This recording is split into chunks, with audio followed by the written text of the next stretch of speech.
Assalamualaikum warahmatullahi wabarakatuh.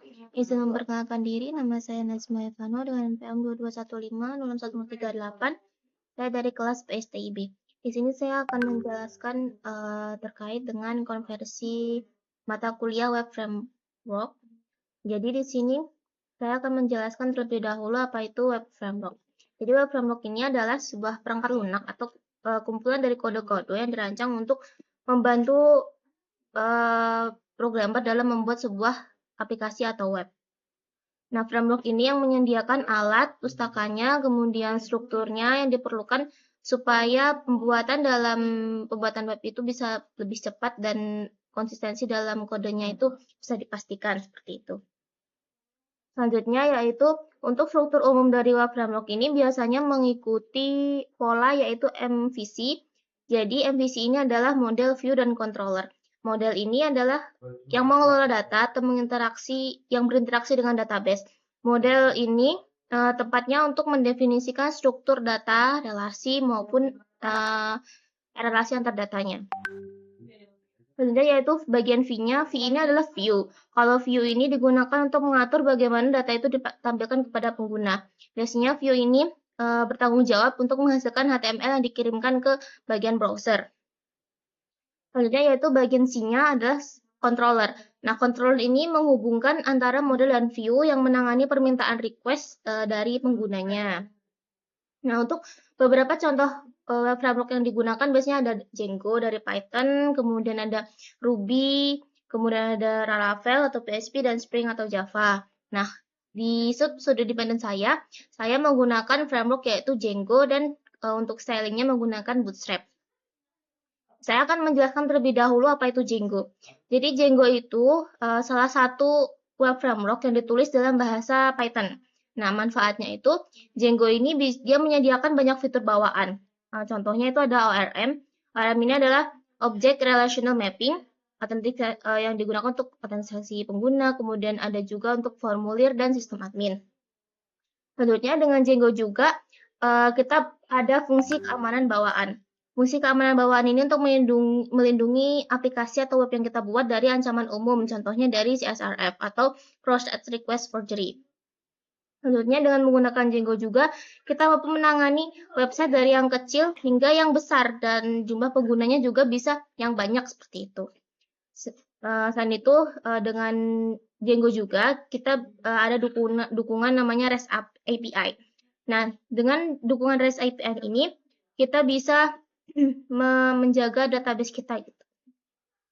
Selanjutnya yaitu untuk struktur project Django ini ada model, view, dan template, kemudian ada static file, ada admin panel juga. Saya akan menjelaskan lebih lanjutnya pada codingan yang telah saya buat selama studi independen. Sebelumnya saya akan menjelaskan terlebih dahulu project yang saya buat selama studi independen. Jadi di sini saya membuat sebuah web aplikasi, sebuah website yang digunakan untuk mengasah pikiran anak-anak usia 7-13 tahun. Namanya Questify. Jadi Questify ini digunakan agar anak-anak usia 7-13 tahun ini mampu mengasah pemikiran cepat mereka dalam berhitung melalui misi dan kuis berbasis tantangan. Nah, dengan fitur yang memungkinkan, kita bisa menyesuaikan tingkat kesulitan sesuai dengan usia dan kemampuan anak-anak. Nah, jadi fiturnya itu berbasisnya yaitu gamifikasi atau gamified dengan permainan yang menyenangkan dan adaptif juga. Nah, ini bagian dari landing page-nya. Ada bagian home. Bagian home ini berisi pengenalan webnya, kemudian mengapa harus fitur-fiturnya, ada jadwal tantangannya fleksibel, kemudian ada akses yang terjangkau, kemudian ada kuis reguler dan evaluasi kinerja sekaligus harga yang ekonomis. Ada about tentang kami, kemudian ada course. Di sini seharusnya ada 3 pilihan course, tapi karena saya login bukan menggunakan admin, jadi ini adalah tampilan yang tampil pada pengguna secara umum. Oke, untuk masuknya kita bisa klik melalui menu masuk di sini. Nah, kalau misalnya belum memiliki akun, kita bisa register terlebih dahulu. Tapi ketika sudah memiliki akun, kita bisa masukkan username kita, kemudian masukkan password. Passwordnya ini, dia menggunakan bawaan dari Django-nya juga, atau settingan dari Django-nya juga, supaya supaya pengguna itu memasukkan lebih dari 8 karakter password dan memiliki huruf besar, huruf kecil, angka, sekaligus simbol. Oke, saya masukkan password lebih dahulu.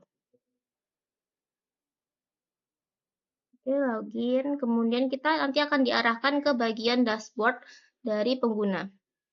Ketika baru masuk ke bagian dashboard, maka akan disambut dengan tulisan selamat datang.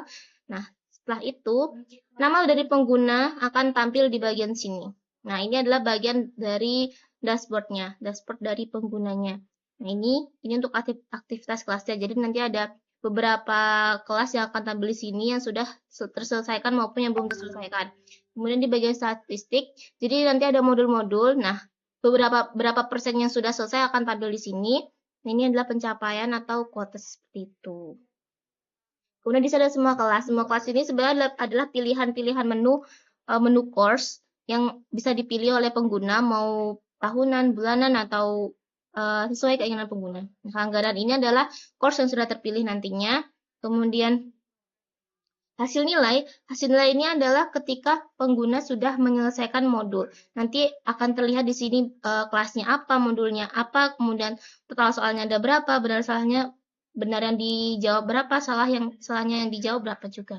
Itu akan tampil di sini. Oke, selanjutnya saya akan mengenalkan framework yang saya gunakan. Di sini saya menggunakan framework Django. Jadi kalau Django ini menggunakan VNV atau Virtual Environment. Di sini nama VNV-nya yaitu MyVNV. Nah, di dalamnya ini, seperti yang saya sebutkan tadi, di dalamnya ada settings-nya, ada URLs-nya, ada statiknya. Nah, kalau untuk Django sendiri ini memiliki beberapa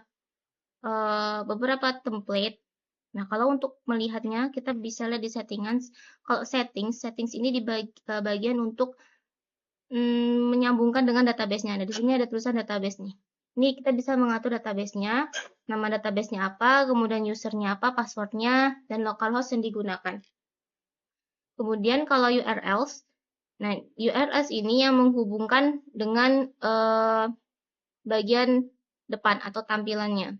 Di sini ada Django Contrips admin, ini untuk tampilan adminnya. Kita juga di sini pakai allouts untuk autentikasi pengguna. Di sini juga ada statik. Nah, statik ini bagian yang isinya yaitu multimedia atau elemen-elemen yang digunakan. Contohnya nih ada CSS. Jadi setiap CSS diatur dalam statik. Image atau gambar-gambar yang tersimpan dalam website diatur dalam statik juga. Dan JavaScript juga diatur dalam statik. Kemudian ada suara juga diatur di statik. Nah, selain itu dalam Django juga di sini ada templates. Templates ini isinya adalah halaman-halaman yang tampil di website kita. Jadi di sini isinya adalah HTML. Nah, yang pertama kita bisa lihat home. Ini adalah halaman home menggunakan HTML yang disimpan dalam folder template. Nah, untuk bagian bootstrap-nya diaturnya juga di bagian HTML-nya. Jadi saya di sini menggunakan Django dan juga Bootstrap. Untuk Bootstrap diatur langsung dalam HTML. Di bagian seperti ini. Jadi CSS-nya hanya memberikan beberapa tambahan yang tidak mungkin diatur menggunakan Bootstrap. Di indeks, ini indeksnya, kemudian ini pilih kelasnya, ini login, ini halaman login yang tadi itu. Oke. Nah, untuk manage.py ini biasanya digunakan ketika kita mau run servernya. Jadi kalau mau membuka server, kita menggunakan Python manage.py run server seperti itu. Oke, ini ada models, ini ada form.